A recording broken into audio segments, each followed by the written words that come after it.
The sky was gray again, not the kind of stormy gray that promised thunder and drama, but the dull, washed-out kind that made everything look tired. It was the kind of sky that whispered, "Another day of this, huh?" And beneath that sky walked a boy. No, a man. Though some days he didn't feel like either. He wasn't running. He wasn't stopping either.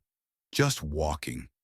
Through alleys of regret, across bridges built on half-hearted promises, under street lamps that flickered like the fading pieces of his past. Every step felt familiar. Too familiar. Like he'd walked the same road 100 times, but never quite remembered where it was leading. His name? Let's not name him yet. Because maybe you know him already.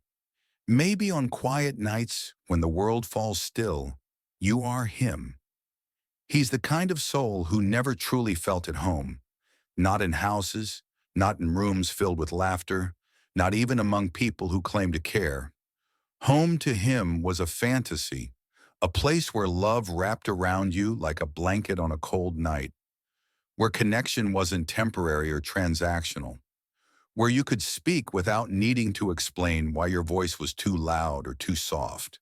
He often dreamed of lying on a field under the stars, not alone, but with someone who truly saw him. No masks, no misunderstandings, just two hearts sharing space and silence. But life hadn't given him that yet. Instead, it had given him moments of false comfort. People who nodded while he spoke, but never really listened. People who smiled with him and then whispered when he turned away.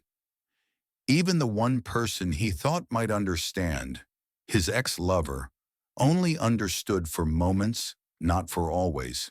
And in the end, even that brief understanding became another echo in his empty hallways. Still, he kept walking, because even if he was afraid to die, he was more afraid of what it meant to disappear.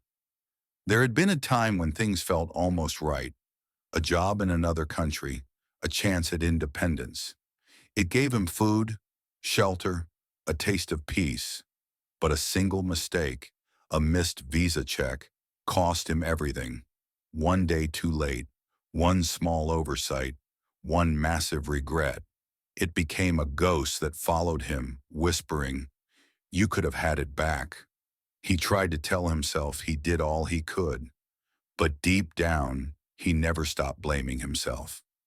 Now he survives, not lives. He drifts through days where his voice is misunderstood, where his intentions are questioned, where he's misvalued and misread.